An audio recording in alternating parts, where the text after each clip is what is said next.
Hi friends, रुचकर खाना खजाना या चॅनलमध्ये आपलं स्वागत आहे। मी आज आपल्याला डाळ भिजवून हरभऱ्याची डाळ भिजवून त्याची भजी कशी करायची ते मी तुम्हाला सांगणार आहे। तर त्यासाठी मी हरभऱ्याची डाळ 5-6 तास भिजवली होती आणि ती आता मी मिक्सरला वाटून घेतलेले, पाणी त्यातलं निथळून घेतलेलं आहे आणि मिक्सरला हे पहा असं बारीक वाटून घेतलेलं आहे। थोडंसं पाणी घालून वाटून घ्यायचं म्हणजे ड्राय होणार नाही। थोडंसं आपल्याला भजीच्या पिठासारखं बॅटर करायचं असो। तर त्यात मी आता बाकीचे इन्ग्रेडियंट्स घालते। इथे हिरवी कोथिंबीर बारीक चिरून घेतलेली आहे। त्यानंतर इथे मिरची आणि आलं याची पेस्ट केलेली आहे।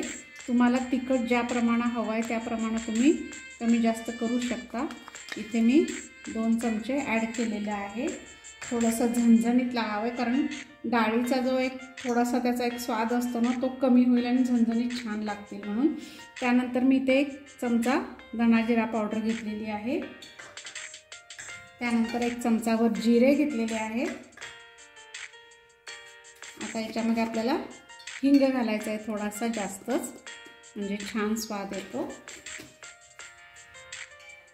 आणि इथे मी आता 1 अर्धा चमचा ओवा घेतलेला आहे छोट्या चमच्याने आणि तो आता हातावर असा चोळून थोडासा घालते म्हणजे त्याने स्वाद छान येतो। आणि 1 अर्धा चमचाभर हळद आणि याला थोडंसं बाइंडिंग येण्यासाठी, तसंही आपल्याला डाळीच्या पिठाला काही घालायची गरज नाही आहे, पण थोडंसं बाइंडिंग आणि थोडासा क्रिस्पीनेस येण्यासाठी 2 चमचे मी इथं कॉर्नफ्लोअर घेतलेला आहे। आणि आता आपल्याला घालायचं आहे ते चवीपुरतं मीठ।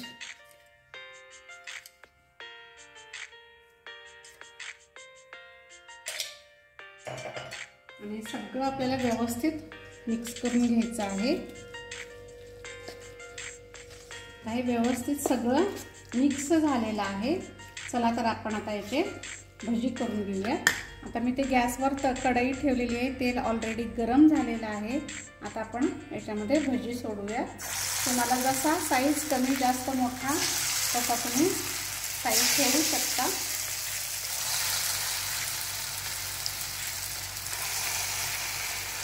हे मंद आचेवर तळून घ्यायचे आहेत जेणेकरून आतपर्यंत सगळं व्यवस्थित तळलं जाईल।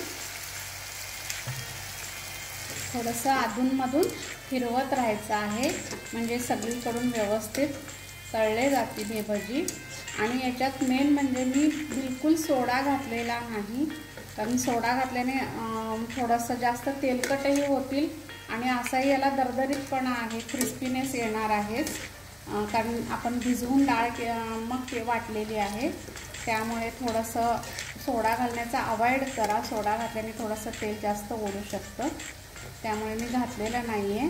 तुम्हाला घालायचं असेल तर तुम्ही घालू शकता, नाही असं नाही, पण मी घातलेलं नाही आहे। अजून थोडंसं याला बदामी रंगावर तळून घ्यायचं आहे मंद आचेवर, नाहीतर काय होईल वरचा क्रिस्पीनेस म्हणजे कलरही चेंज होईल आणि आत थोडंसं कच्चे राहतील भजी। या दृष्टीने मंद आचेवर आणि थोडंसं असं हलवत राहायचं आहे म्हणजे सगळीकडून व्यवस्थित तळले जातील। अशा पद्धतीने आता व्यवस्थित तळलेले आहेत, कलरही छान आलेला आहे। हे पहा आवाज कसा अगदी छान येतोय, यावरून समजतं की व्यवस्थित तळलेले आहेत। हे आपण काढून घेऊयात आता व्यवस्थित आणि दुसरी बॅच अशाच पद्धतीने आपण तळून घेऊया। अशा पद्धतीने हे डाळ भिजवून त्याचं वाटण करून घेऊन मग केलेली भजी ही मस्त अगदी क्रिस्पी झालेली आहे। हे पहा अगदी क्रिस्पी झालेली आहे आणि खरंच ही खूप छान लागते भजी। एकदा नक्की तुम्ही करून पहा। आता मी इथे चिंच आणि गुळाच्या चटणीसोबत सर्व केलेली आहे, असंही करून पहा। चिंच गुळाच्या चटणीसोबत खूप छान आणि टेस्टी लागते। आणि ही जर रेसिपी तुम्हाला आवडली असेल माझ्या चॅनलला सबस्क्राईब करा, लाईक करा, शेअर करा, कमेंट करा, बेल आयकॉन जरूर प्रेस करा। थँक्यू।